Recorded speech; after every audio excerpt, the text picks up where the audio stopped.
magandang umaga po sa bawat isa. Purihin ng Panginoon, humingi po ako ng paumanhin dahil kaproblema dun sa nakaschedule po ngayon. Kaya hindi po naka-start ng devotion ng oras. At yan na nga po, ako na po yung pumalit na magsasab po muna sa oras na ito. Ngayon pa man, purihin ng Panginoon, talagang ang Diyos ay mabuti. Lagi niya tayong sinasamahan sa lahat ng oras. Tayo po lahat ay manalangin.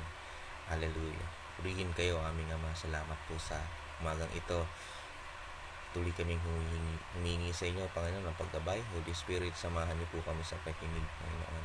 Ano naman ang aming nararamdaman, Panginoon, iniisip, O God, yung bagay na dahilan na nababalisa kami o mga bagay na nabibigay sa amin ng takot o anumang negatibong mga damdamin. Tulungan niyo po kami na alisin po muna ito, O God, at makapag-focus kami sa inyong salita. Makarinig kami, Panginoon, na absorb namin ang inyong mensahe sa oras na ito. Samahan niyo po kami, Panginoon, sa pakinig na maunawaan namin ang lubusan ng inyong mensahe, O God. At mapagpala kami, Panginoon, ng inyong salita. Wala kami ibang hiling, Panginoon, kundi ay maitaas ang inyong pangalan sa inyong lahat ng papuri sa pangalan ni Jesus. Amen. Hallelujah. Din ng Panginoon. So, tuloy tayo sa ating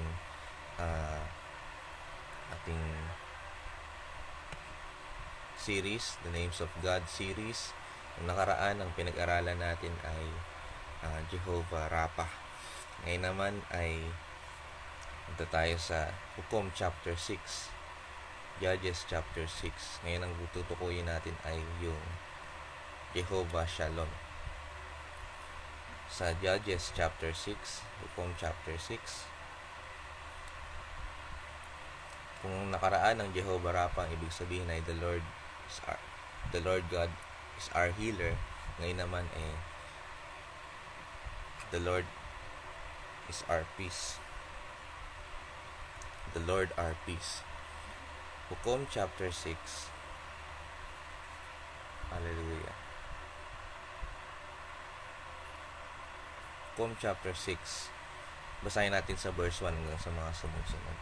Sabi dito sa verse 1, muling gumawa ng kasamaan ng mga Israelita sa paningin ng Panginoon, kaya ipinasakop sila ng Panginoon sa mga Midianita sa loob ng 7 taon. Itong maganda sa Panginoon, mga panahong ito, nung aklat ng Hukom, although nasa loob sila ng isang cycle, o ang kanilang kilos nasa loob ng isang cycle, magkakasala sila, hahayaan ng Panginoon na mapasakop sila sa isang bansa, tapos tatawag ang mga Israelita ng tulong sa Panginoon, gagawa ang paraan ng Panginoon, hahanap siya ng isang hukom, isang military leader para tulungan sila makaligtas at magkakasala na naman. Although nasa ganun silang cycle, ang Panginoon hindi siya nagsasawa na gumawa ng paraan para makapanumbalik tayo sa Kanya. So, nung gumawa muli ng kasama ng mga Israelita, pinasakop sila ng Panginoon sa mga Midianita sa loob ng 7 taon. Verse 2, napakalupit ng mga Midianita, kaya napilitan ng mga Israelita na magtago sa mga bundok, mga kuweba at sa iba pang tagong lugar. So imagine niyo po itong gaano kalupit itong mga Midianitang ito, na napipilitan yung mga Israelita na magtago na lang sa mga liblib na lugar, na napipilitan silang itago yung sarili nila sa just to be secure, para lang makaramdam sila ng security. Ito pa masaya. Sa verse 3, tuwing magtatanim ang mga Israelita, nilulusob sila ng mga Midianita, Amalekita at iba pang mga tao sa silangan. So tuwing magtatanim na lang yung mga Israelita, nilulusob pa sila ng mga Midianita, mga Amalekita at iba pang mga tao. Siguro yung mga Israelita dito habang nagtatanim, magtatanim na lang kayo, gugulo pa. So, isipin natin yung kanilang kalagayan nung nasa tagpo sila ng pagkasakop ng mga Midianita. malulupit, no, magugulo, gugulo sa lahat ng kanilang ginagawa. Kung kayo ang nasa ganong lugar, no, nasa kop ng isang bansa, tapos ang gugulo ng mga sumakop sa inyo, makakaramdam ba tayo ng kapayapaan sa panahon niyon? Kaya nga yung ibang tao, mas gusto nilang tumira sa isang subdivision. Bakit? Kasi tahimik, no, walang pwedeng manggulo doon, no, walang mga parada, walang rally na pwedeng pumasok. Talagang kontrolado yung lahat ng papasok sa loob ng subdivision. Kaya naman pagpasok natin doon sa loob, nung bata po ako, madalas akong pumasok sa mga subdivision. Buti lang may subdivision doon malapit sa amin, yung PhilAm Homes, no, na mayroong mga lagusan na walang nagbabantay, no, yung talagang lagusan ng mga nakatira parang pag lalabas sila mamimili, doon sila dadaan, hindi na sila maaabala. Pinapasok namin at minsan pag pumapasok ako doon, talagang parang ghost town sobrang tahimik, no? Although malalaki yung mga bahay, magaganda, no, pero sobrang tahimik talaga, parang walang buhay. May makikita ka lang na lumalabas na tao kapag may lalabas, syempre. Pero bibihira. Kaya napakatahimik. Kaya sa panahong ito ng mga Israelita, sila ay hindi talaga makakaramdam ng maayos. Gawa nga ng sakop sila ng isang bansa, no, tapos ang gugulo pa ng nakasakop sa kanila. Meron pang mga nakikiusyoso pa na ibang mga tao sa silangan. Verse 4, nagkampo sila sa lugar ng mga Israelita at sinira ang mga pananim nito hanggang sa Gaza. Kinuha nila ang lahat ng tupa, baka at asno. Wala talaga silang tinitira para sa mga Israelita. Yun pa, maliban sa sinisira nilang pananim, no, ng mga Israelita, no, kinukuha pa yung mga alaga nitong hayop. Tapos wala pang 5 lang nagtira sa kanila. Mag-aalaga pa kaya kapag ganito yung sitwasyon na kinagagalawan natin? Verse 5, sumalakay sila, nadala ang kanilang tolda at mga hayop, parang kasindami ng mga balang. Hindi sila mabilang, pati ang kanilang mga kamelyo. Excuse me po. Hindi sila mabilang, pati ang kanilang mga kamelyo. Winasak nila ang lugar ng mga Israelita. Naging kahabag-habag ang kalagayan ng mga Israelita dahil sa Midianita, kaya humingi sila ng tulong sa Panginoon. Ito na ang isang madalas gawin ng mga Israelita sa tuwing panahon na sila ay napupuno na, no? Nakakaramdam na talagang kahabag-habag na ang kalagayan. Ano ba itsura ng kahabag-habag na? Paano ba natin ma-describe yun? Yung kahabag-habag. Tayo kasi minsan titignan nating buhay na kahabag-habag, pero hindi naman. Paano natin malalaman yon? Tumingin ka pa na mas kahabag-habag yung sitwasyon sa iyo. Tumingin ka pa na mas malala yung sitwasyon. Malalaman mo, mapalad pa pala ako. No, pero tayo, kahit simpleng bagay lang, inisip natin, nagka-self-pity tayo sa sarili at inisip natin, nakahabag-habag na, napakalala naman tong sitwasyon ko.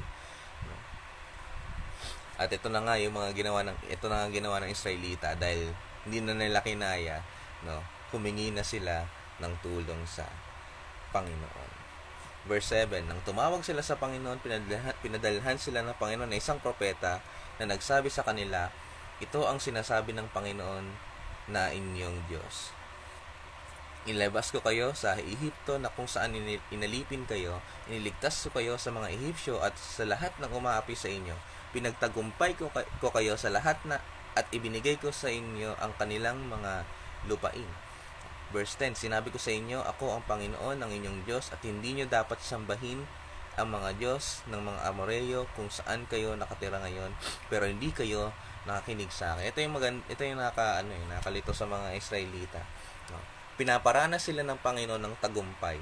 No? Nakaranas silang makalayo sa mga Ehipto, no? Lahat ng umaapi sa kanila, no? Pinagtatagumpay sila ng Panginoon, no? Kahit maraming umaapi, maraming kumakalaban sa kanila, no? Pero ang Panginoon lang naman, simple lang naman ang hiling no? Wag sumamba sa mga Diyos-Diyosan, no? Sa lahat ng mga Amoreyo at kung saan man sila nakatira. Pero masaklap niyan, no, yung dinadanas nilang sitwasyon ngayon ay dahil lang rin sa sarili nilang pagkakasala. Hindi sila nakinig sa Panginoon. But God, full of mercy, ito yung kamangha-mangha din sa Panginoon. Kahit gaano kapasaway ng mga Israelita, no, napakamahabagin pa rin ng Panginoon, napakamaawain. No, gagawa pa rin ng paraan ng Panginoon. Pagkatapos dumating, verse 11, pagkatapos dumating ang Panginoon, ang anghel ng Panginoon, naupo siya sa ilalim ng puno ng terebinto na pag-aari ni Joash mula sa angkan ni Abiezer. Si Gideon na anak ni Joash ay naggigiik noon ng trigo sa ilalim ng pisa ng ubas para hindi makita ng mga Midyanita ang trigo. Ito na, dumating na yung yung anghel ng Panginoon. Pag sinabing anghel ng Panginoon, automatically tumutukoy ito sa Panginoong Jesus. No, tatawagin niya na ngayon si Gideon, no, bilang hukom ng Israel. Ito si Gideon mautak, no? Talagang yung kanyang pananim, no, nakatago, no, para hindi makita ng mga Midyanita. No? Verse 12, nagpakita sa kanya ang anghel ng Panginoon at sinabi, ikaw, magiting na sundalo, ang Panginoon ay sumasa iyo. Imagine niyo po, kung tayo ang sasabihan ng Panginoon ng gano'n. O ikaw, Joel Paul, no, ang Panginoon ay sumasa iyo. Ang anghel na ng Panginoon ang nagsabi, ang Panginoon na ang nagsabi na ang Panginoon ang sumasa atin. Ano yung unang magiging response natin? Siguro kung ako, diba, ma-encourage agad ako, talagang titibayan din agad ako nito. Pero ito si Gideon, nakakatawa. Sumagot si Gideon, kung sumasa amin nga ang Panginoon, bakit ganito ang kalagayan namin? Bakit hindi na siya gumagawa ng himala gaya ng ginawa niya noon nang inilabas niya sa Ehipto ang aming mga ninuno? Ayon na rin sa mga kwento nila sa amin. At ngayon, pinabayaan kami ng Panginoon at pinaubaya sa mga Midyanita. Doubt agad ang nag-question agad sa Panginoon. Sabi nga, kung sumasa amin ng Panginoon, no? Actually nga, ang sinabi nga ng Panginoon, sumasa iyo. Sa kay Gideon lang nabanggit. Pero ang sagot ni Gideon, in general, no? Kung sumasa amin ng Panginoon, bakit di nyo ginagawa yung ginagawa niyo noon? Gumagawa kayong himala, katulad ng paglabas nyo sa amin sa Ehipto. At ngayon, pinabayaan na kami ng Panginoon at pinabaya sa mga Midyanita. Verse 14, sinabi ng Panginoon kay Gideon, humayo ka at gamitin mo ang buong lakas mo para sa pagliligtas sa Israel mula sa mga Midyanita. Ako ang nagsugo sa inyo. So, inutusan na siya ng Panginoon, meron ng command, no? Gagamitin niya yung kanyang buong lakas, no? Gagamitin siya ng Panginoon upang maligtas ang Israel mula sa mga Midyanita. At ito na naman ang pangsagot ni Gideon. Verse 15. Pero paano ko po maililigtas ang Israel? Ang pamilya po namin ang pinakamahina sa lahi ni Manase. At ako naman ang pinakaaba sa pamilya namin. So yan, nag-self-pity siya. Sabi niya, paano po ako gagamitin ng Panginoon? Paano ko maliligtas ang Israel? Maliban na sila yung pamilya na pinakamahina sa lahi ng mga Manase, ng lahi ni Manase, no, siya pa yung pinakaaba sa pamilya. Okay, ito na yung talagang magse-self-pity kapag ito yung sitwasyon mo. Magtataka ka, bakit ako, Panginoon? Ganun tayo eh. Panginoon, bakit ako yung gagamitin nyo? Ganito lang naman ako. Yun rin ay sakpang kamangha-mangha sa Panginoon. God uses ordinary people to make extraordinary things. Sa susunod, verse 16, tutulungan kita at lilipulin mo ang mga Midyanita na parang nakikipaglaban ka lang sa isang tao. Gaano katindi yun? Lilipulin niya tutulungan siya ng Panginoon para lipulin yung mga Midyanita at parang nakikipaglaban ka lang sa isang tao. Parang one-on-one lang. Pero ang kalaban niya nun ay ay isang bayan, isang bansa, isang lahi. Ganon katindi yung magiging tulong ng Panginoon. Lalaban siya sa maraming tao, pero parang nakikipag one-on-one lang siya. Sabi pa dito, verse 17, Kung nalulugod po kayo sa akin, Panginoon, bigyan niyo po ako ng palatandaan na kayo talaga ang nag-utos sa akin.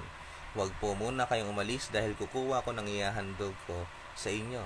Sumagot ang Panginoon, hihintayin kita. Ito pa yung response ni Gideon. Napakadami ng patunay ng dami ng sinabi ng Panginoon. Siya hindi pa convinced. Hindi pa convinced. Talagang sigurista. Minsan yung pagiging sigurista natin, yun yung nagbibigay ng pahamak sa atin. Imbis na sunod na lang tayo sa Panginoon, tumatagal pa yung mga bagay-bagay. So yun, si Gideon, sabi niya, Panginoon, wait lang kung kayo talaga yan. Huwag muna ako po kayong aalis, bigyan niyo po ako ng palatandaan na kayo talaga yung nag-utos sa akin. Kukuha muna siya ng handog at ang Panginoon man, full of mercy, full of grace, hihintayin siya ng Panginoon. Verse 19, umuwi si Gideon at nagluto ng isang batang kambing at gumawa siya ng tinapay na walang pampaalsa gamit ang kalahating sako ng harina. Pagkatapos inilagay niya ang karne sa basket at ang sabaw nito sa kaldero at dinala niya ang pagkain ng anghel doon sa puno ng terebinto. Verse 20, sinabi sa kanya ng anghel ng Diyos, ipatong mo ang karne at tinapay sa batong ito at buhusan mo ng sabaw. Sinunod ito ni Gideon. Pagkatapos inabot ng anghel ng Panginoon ng pagkain sa pamamagitan ng tungkod na hawak niya. Bigla na lang lumabas ang apoy mula sa bato at tinupok ang karne ng tinapay at nawala na ang anghel ng Panginoon. Gumawa ng himala ang Panginoon, sa pamamagitan ng handog na hinanda ni Gideon. May biglang lumabas na apoy mula sa bato at tinupok yung karne pati yung tinapay na ginawa ni Gideon, at after nun nawala na yung anghel ng Panginoon. Siguro kaya nawala na agad ng Panginoon, yung sasabihin niya, sabi ng Panginoon ito na, siguro naman convincing na yung ginawa ko. At ito na nga yung sundan nangyari. Verse 22, napatunayan ni Gideon na ang anghel nga ng Panginoon ang nakita niya sa wakas. Sinabi niya, O Panginoon Diyos, nakita ko po ng harapan ang anghel ninyo, pero sinabihan siya ng Panginoon, huwag kang mag-alala at matakot, hindi ka mamamatay. Napakatinding assurance na nito. May pagsaba ka sa kalaban, nang merong malaking backer, malakas na backer, tapos may assurance pa na hindi ka mamamatay. Kung ako yung sinabihan ng ganyan, kahit matalo na, okay lang kasi hindi tayo mamamatay. Napatayo. Verse 24, nagpatayo roon si Gideon ng altar para sa Panginoon at tinawag niya itong nagbibigay ng kapayapaan ang Panginoon. Hanggang ngayon, naroon pa rin sa Ofra, sa lugar ng mga angkan ni Abiezer. Nagpatayo si Gideon ng altar para sa Panginoon. Same din katulad sa mga natukoy natin. Pagkatapos nila gumawa ng altar, tinawag nila itong, and the name of God is nagbibigay ng kapayapaan ang Panginoon. Jehovah Shalom. Once na narinig na ni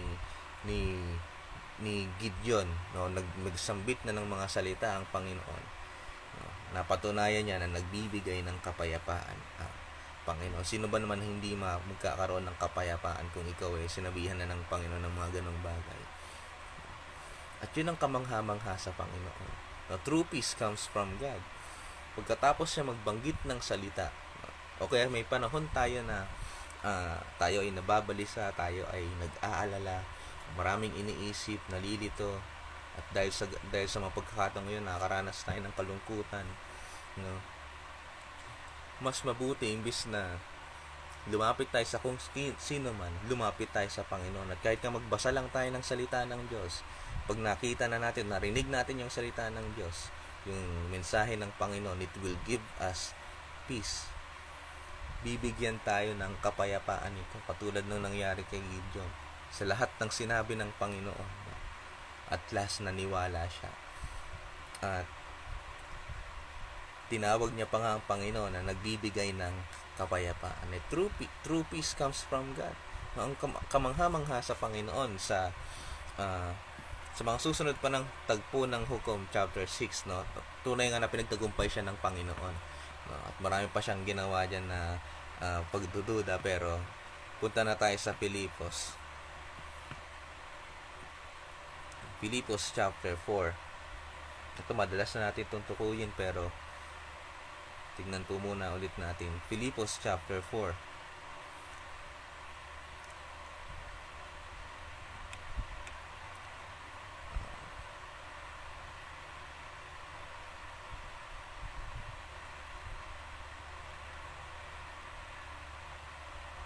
Filipos chapter 4 verse 6, sabi dito, huwag kayong mag-alala sa anumang bagay, sa halip ilapit sa Diyos ang mga pangangailangan nyo sa pamamagitan ng panalangin na may pasasalamat. So alam natin yan, no? Huwag mag-alala, huwag mag-alinlangan, yung lahat ng panalangin ng may pasasalamat ay pagkaloob ibigay na agad sa Panginoon. Verse 7, kapag ginawa nyo ito, bibigyan kayo ng Diyos ng kapayapaan na siyang mag-iingat sa puso ninyo at pag-iisip, dahil kayo'y na kay Kristo Jesus, at ang kapayapaang ito ay hindi kayang unawain ng tao. No? So, pagkatapos ibigay ang lahat sa Panginoon, yung panalangin, no? Bibigyan niya tayo ng kapayapaan na mag-iingat sa ating puso at ating pag-iisip. Tayo mga tao, saka lang tayo nakakaranas ng kapayapaan kapag yung kailangan natin ay nasa kamay na natin.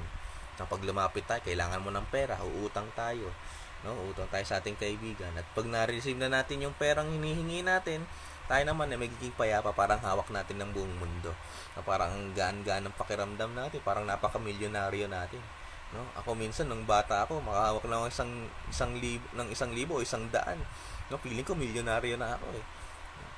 Pero ang Panginoon, pag nilapit natin ng lahat sa Panginoon, ito yung kakaiba sa Panginoon, bago pa man dumating yung tugon, He will give us peace that passes understanding.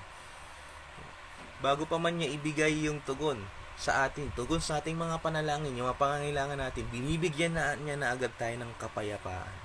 At itong tunay na kapayapaan na ito ay hindi kayang unawain ng mundo. Actually, yung word na shalom, no? Sa Hebrew, ang pinaka-accurate na translation talaga ay peace, pero yung ini-imply ng shalom ay lack of conflict. No, walang anumang kaguluhan, completeness, soundness, welfare, and peace. Sa 1 Chronicles chapter 12:18, yung pangako doon ng Panginoon, yung peace, yung shalom, nilagay na success. At buksan natin yung Isaiah chapter 54.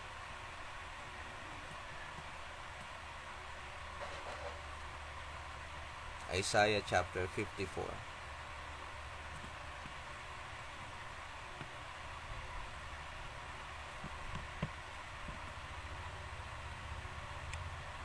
Verse 10. Kung talagang lubusan tayong aasa sa Panginoon, ito na yung sabi dito sa English, ang part na ito, yung chapter 54, ang title nito sa ESV, sa English Standard Version, no, ang title nito ay The Eternal Covenant of Peace. No, yung pangwalang hanggang tipanan, no, ng kapayapaan. Sabi dito, 54 verse 10. Isaiah 54 verse 10. Gumuho man ang mga burol at bundok, ang pag-ibig ko sa iyo ay hindi mawawala. Maging ang kasunduan ko sa iyo na ilalagay kita sa magandang kalagayan. Ako ang Panginoong naawa sa iyo ang nagsasabi nito. Sa verse 13, talon tayo sa verse 13. Ako ang magtuturo sa iyong mamamayan at magiging mabuti ang kanilang kalagayan. Sa English, ito po yung sinasabi.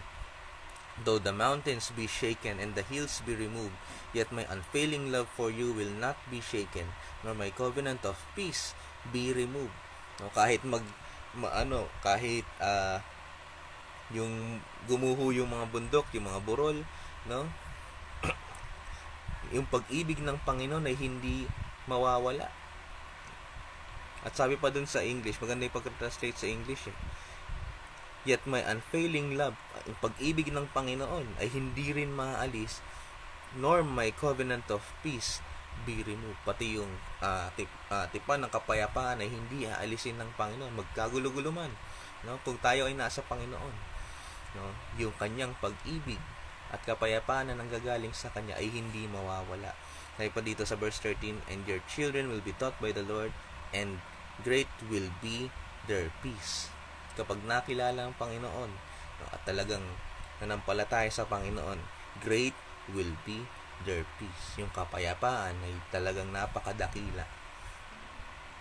Hindi katulad ng kapayapaan na nanggagaling sa mundo. Amen po ba? Hallelujah.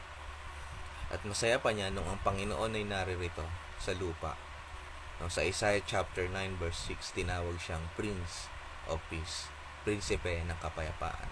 No, Jehovah Shalom in the flesh. Pumunta siya rito, no, at nabigay siya ng kapayapaan sa lahat ng lumapit sa kanya. Hallelujah. Kaya mga kapatid, no, kung nagnanais tayo ng kapayapaan, tunay na kapayapaan, lumapit tayo sa Panginoon dahil siya, no, ang Panginoon, no, He is our peace. No? The Lord is our peace. Sa Kanya mismo ang kapayapaan. Hallelujah. Whenever na nakaranas tayo ng kabalisaan, mga negatibong damdamin, no, dahil sa mga sitwasyon na kinagagalawan natin, no, listen to the Word of God. Listen to the Lord. No, lumapit sa Panginoon. At bago pa man tayo bigyan ng Panginoon na tagumpay, He will give us assurance, He will give us peace. Nakikilo siya sa ating sitwasyon. Hallelujah. Purihin ang Panginoon. Tayo po lahat ay manalangin. Aming Ama, salamat po sa oras na ito. Hallelujah. Lord, yung nakita niyo sitwasyon ng bawat isa, aming Ama. And we humbly come to you. Hallelujah. Tulungan niyo kami, Panginoon. At alam naman namin, Panginoon, na lahat ng ilalapit namin sa inyo, itutugon ninyo. But right now, bago pa man dumating iyon, oh God, yung sagot ninyo, yung tugon ninyo, Panginoon, sa aming mga panalangin, give us peace. The peace that passeth understanding. Yung kapayapaan na hindi maunawaan ng mundo. Yung mamayani, Panginoon, sa aming puso. Hindi yan namang mga negatibong bagay, kundi yun ang mamayani sa aming puso at isipan. Hallelujah. And we claim it in the name of Jesus. Salamat sa inyong mensahe, Panginoon, na patuloy na nagpapalakas sa amin. Tunay pa nga, Panginoon, you are our Jehovah Shalom. Panginoon, nagbibigay ng kapayapaan. Ang Panginoon ng kapayapaan. Panginoong Jesus, at alam rin namin, Panginoon, you are the Prince of Peace. At once nung natanggap namin kayo, nilagay niyo ang Espiritu ninyo, Panginoon, sa aming puso. Then nakaranas na kami ng kapayapaan. And let this peace, Panginoon, yung kapayapaan ito sa aming puso, ay hindi mawala, O God. Salamat po sa inyo, Panginoon. Sa kabila ng magulong sitwasyon na kinaharap namin ngayon, nawa ang inyong kapayapaan, ang inyong pag-ibig ay manatili sa amin. Hallelujah. Salamat po sa inyong mensahe, Panginoon. Naway ito'y maging kalakasan at pagpapala sa aming mga nanonood sa oras na ito. At sa inyo lamang, Panginoon, ang lahat ng papuri. Purihin po kayo sa pangalan ni Jesus. Amen. Hallelujah. Praise God. God bless po sa bawat isa. Muli, pasensya na po dahil na delay po tayo ulit ng devotion. Gayon pa man, patuloy tayong nag-aaral sa tulong ng Panginoon. God bless po sa bawat isa. The Lord is our peace. Jehovah Shalom. Kaya tuloy ng madalas na sinasabi ng iba, Shalom po. Payapaan ang sumainyo. Pagpalain po kayo ng Panginoon. To God be the glory. God bless po.